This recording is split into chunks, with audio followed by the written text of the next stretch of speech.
right, everybody, it is time to take another trip down memory lane. I've talked before about how horrifying it is that the march of time is unstoppable and that the 2010s were almost 15 years ago now.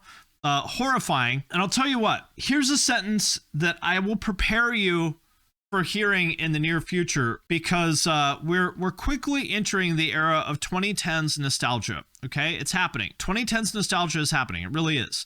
And very soon, you're going to hear people talk about how they miss the Emoji Movie.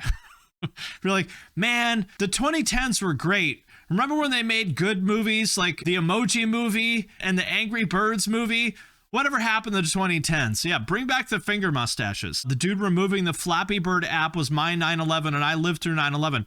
I'm with you, buddy. I'm with you. Shout out to my Vietnamese brother for surviving the harassment of creating Flappy Bird. We didn't know what we had. We drove this poor Vietnamese man out of the App Store because we couldn't handle Flappy Bird. Today, we'll take a look at some of the music of the 2010s. We'll ask ourselves, did it hold up or not? We shall see. And also, I wanted to mention something new that I'm doing, which is a YouTube coaching program. If you're an individual creator or you're a company, really anybody that wants to grow on YouTube, this is for you. Basically, this is a way to download everything that I have learned about YouTube over the past 7 years from my brain into yours. There's a pretty common set of challenges that pretty much everybody runs into on YouTube. I've run into pretty much all of them. And with this coaching program, I can help you get past those a lot faster than I did figuring it out on my own. For example, in my opinion, the single most important thing for any channel is figuring out the right niche for your content. Like, what should you focus on and how do you talk about it? For example, for me on this channel, once I found that, I went from getting, a couple hundred views a video to tens of thousands of views per video, literally almost overnight. You can see it right here. And also the right approach to things like titles and thumbnails and how to structure your videos to keep people's attention. All that stuff that took me years to figure out on my own through trial and error. I just want to help you speed run all of that.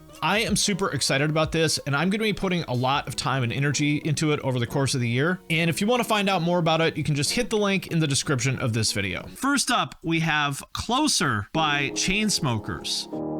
Featuring Halsey. There's that joke. You could see two white guys walking down the street and they could be anybody because it could be Chainsmokers, right? Like, if you put a gun to my head, I could not pick these guys out of a lineup.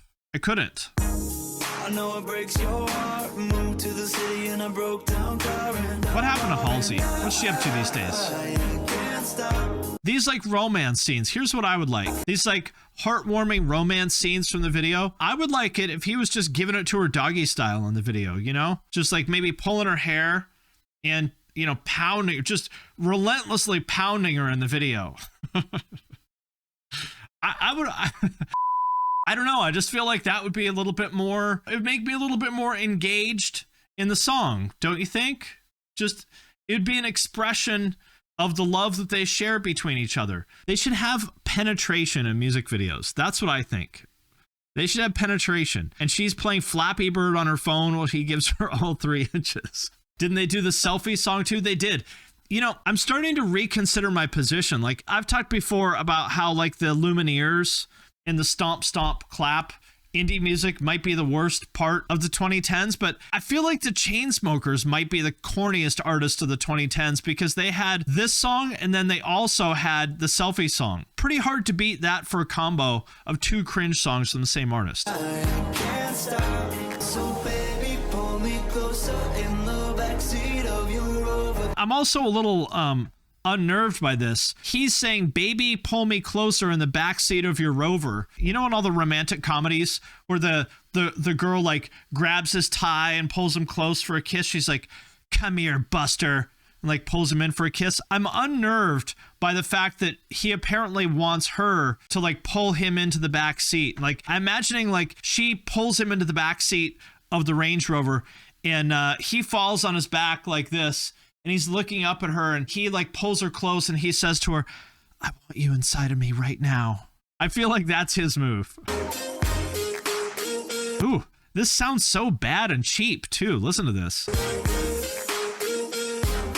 It sounds like something is wrong. Like they picked the wrong preset on the synth or something like that. It sounds so like cheap and bad. I'd forgotten how like just not good this sound. Yeah, sounds like a free plugin. Listen, unfair. There's a lot of free plugins that sound great. This one does not. Sounds like a kid's instrument sample. Exactly. Like some Toys R Us noisemaker that they sampled. It's very slow too. Look as good as the day I met you. I gotta say though, Halsey holds up. She has an amazing voice. She holds up, I think. Why I left you, I was insane. Ooh, I like this guy's ink. If I saw this guy at the pool, I'd be like, hey man, sweet ink. Who did it? And he would like non-ironically be like, oh, thanks, man. And he would tell you about how his tattoo artist, oh yeah, this is by my boy, Eric. You know, he does all my shit. You know, I could like introduce you if you want. He's awesome, man. He's my artist. He does everything. And he only has one tattoo. She has a great voice. Really, really great voice. This song, like, legitimately is not nearly as good as I remember. The chorus is like, you know, it's kind of annoying, but like, it's a legitimately like very like catchy hook. The song is actually really not good. Kind of bad. It's like actually bad. I'm surprised. Does this song hold up?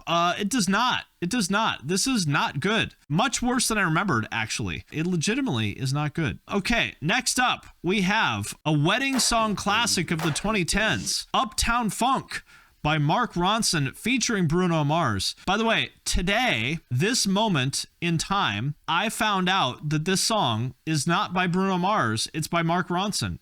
This entire time, this came out in November of 2014, and ever since then, I thought that it was by Bruno Mars. Turns out it's not. Justice from Mark Ronson. Everyone thought it was Bruno. Okay, so it's not just me. Let's talk about what part of the night this song comes on at a wedding. Because if you go to any white person wedding, you know that this song is going to be part of the playlist. I feel like this is going to come on 1/3 of the way into the wedding. So at the very beginning of the DJ set, that's when they're playing, I don't know, like Frank Sinatra or something like that, like real old school shit. Because basically the pattern of any wedding is, as the night goes on, the average age of the people left on the dance floor goes down. When the married couple swaps to casual clothes, that's probably about right. Yeah, so they'll play like the Electric Slide, some Frank Sinatra or something like that for the first, I don't know, 15, 20 minutes, something like that. Maybe after like the grandparents are off the dance floor and the millennials have had, you know, 1 drink or something like that, maybe 2 drinks, I feel like that's the time to introduce Uptown Funk. Hollywood, Jackson, Mississippi.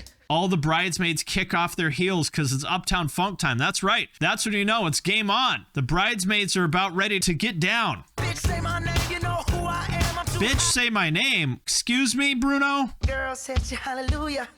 Girl, set you hallelujah. My favorite part of the wedding is when you get like 3/4 of the way through the wedding. For some reason, they always play, I don't even know the name of the song, the Lil Jon song. Like, to the window, to the walls, to the sweat drips down my balls. They've played that at like 75% of the weddings that I've went to. And it's so awkward and weird. Yeah, Get Low, that's right. When my sister-in-law got married, they're playing this song and like our niece is like dancing and singing along to it. And we're like, no, you're 11 years old. You can't say the words to this song. Yeah. What does skeet skeet mean? If you said and flown it, if you freaked dead and own it. It's just, I can't do it. The 2010s, easily the corniest decade in human history. Remember, this is the same era that brought us Gangnam Style and Thrift Shop, the Emoji Movie, I mean, the finger mustaches. The 2010s were the peak of millennial culture, and as I've established before, millennials are the corniest generation. They are. I'm sorry. Listen, millennials, I appreciate your support. I really do, but you're going to have to answer for this and Chainsmokers and finger mustaches and bacon and everything. You got to answer for this, okay? You did this to yourselves. Don't get mad at me. How about your boys in Metallica back in the 2010s? Hardwired came out in 2016. This was the first Metallica song I ever heard. Well, you could do worse. Okay, I am a certified Metallica not enjoyer, but I gotta say, this holds up, I think. I would never choose to listen to it, but I wouldn't choose to listen to any Metallica song. It's terrible? I don't know. I think that's unfair. We're so fucked. Could be a lot worse. Yeah, I think this is pretty good. I mean, remember, this is like, they had been terrible for like a solid, 20 years? Like, remember, before this came out, the last good thing they did was the Black Album in 1991. Then they did Load and Reload. They did fucking Saint Anger. A solid 20 years of just shit tier, like garbage music. And then they came out with this, and I think it's pretty good. Again, I wouldn't choose to listen to it, but you could do a lot worse.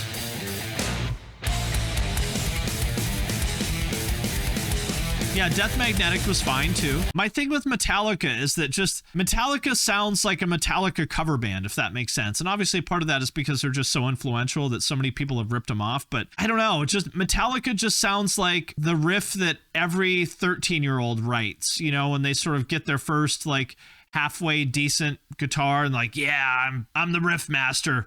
Everyone writes these riffs, and maybe they're a victim of their own success. I don't know, but I don't know. I just can't get into Metallica. Never could. But I think this is better than.